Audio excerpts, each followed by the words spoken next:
Welcome to interprof.com. This is Introduction to Java, and we'll be starting Java from now onwards. Now let's begin by introducing oneself to Java. What is Java? Java is a programming language like any other language that you might have programmed. C, C++. It is quite different. Its structure are same.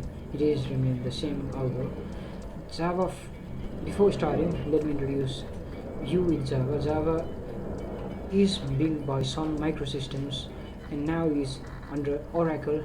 Java is cross-platform and it runs on every machine, almost every machine. Java has got very high level programming language. It's pure object-oriented programming language. That means you cannot do procedural programming like in C in Java. You can do similar to C++ here. Now, why Java? Java is standard programming platform for learning object-oriented programming, mastering it, and building a career from here. It's simple, it's object-oriented and familiar. I might be talking about object-oriented many times in this tutorial. That's the core part of this tutorial. It's robust and secure, it's portable. Java is running almost in every machines. Now people are using Java almost in about 6 billion devices, without knowing. They are telling that. Then you can program that and be a master and build a career. That's perfectly fine. It's high performance, it delivers high performance, it's easy like C, C++. If you have come from there, then it will be quite easy, some few advancements, and if you have done other programming language, it will help you. It's free. Java programming language is free. You do not have to buy a Java programming package and do a fun stuff like that. It's absolutely free. Now there are two programming ways. One is procedural, that used to be a core programming way in the past. Now the world of programming has been changed. Now object-oriented programming is being famous these days. It has got its own benefit, and Java uses only object-oriented programming. It does not deal with procedural or the past programming concept. In procedural programming, where everything has to be treated either similar or different, we cannot use the same declarations to many other things which are similar, like we have to create many chairs from scratch rather than building a principle of making chair and using that to make other chairs. Now in object-oriented programming, it's being more simpler, it's being more easier, and it's being more to nature friendly. That's a fun part, but it's nature friendly means it is relevant to natural things which occurs in our nature.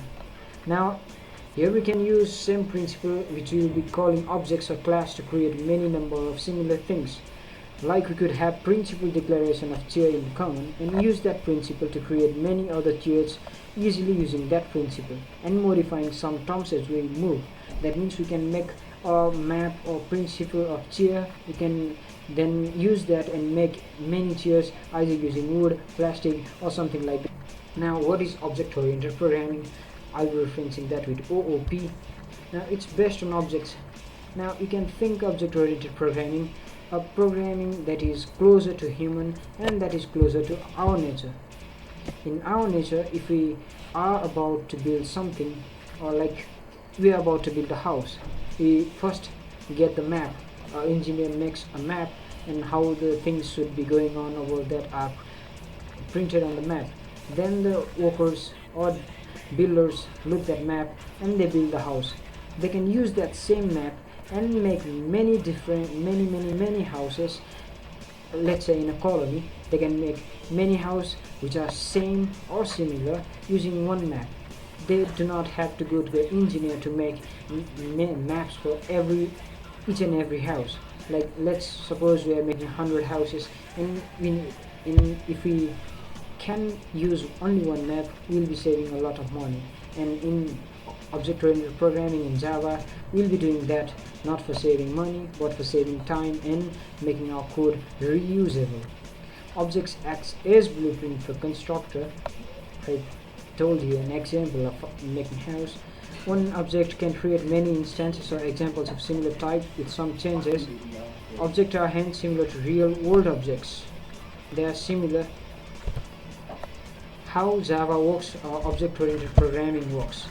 You can create an object at first, use that as many times as you like to have the object similar. For instance, I would create a laptop clocks and then include all the common features like processor, hard disk, RAM, etc. because all computers have that in common. They should have that. They must have that, either low or maximum power. And then now I could use that class and make instance of laptop like Sony, Dell, HP, Lenovo, or a model of Sony, a model of Dell using some limitations on hard disk processor, some maximizing RAM space, and something like that. Now, in real Java program, we create a .java file, we compile that to .class file. That .class file is known as bytecode, and we can run that .class file as many times as we like without having to compile by using a Java virtual machine, or it's also known as JRE. In previous languages like C, C++, we have to compile the program before you can run that each time. In Java, you create an object that is a class at first. You use that many times as you like to have similar objects. You can change something and make them a little bit different on the way. I could create a, that's already an example. Now, starting Java. What do you need to start Java? Java can be started doing programming by having a Java development kit, JDK that we call, and a JVM or JRE. You can get that bundled in one package, that is JSE, Java Standard Edition. You can download that from Oracle's website or from our website www.dublog.com. Thanks for watching. Follow on to the Java programming. That's next. Subscribe for more.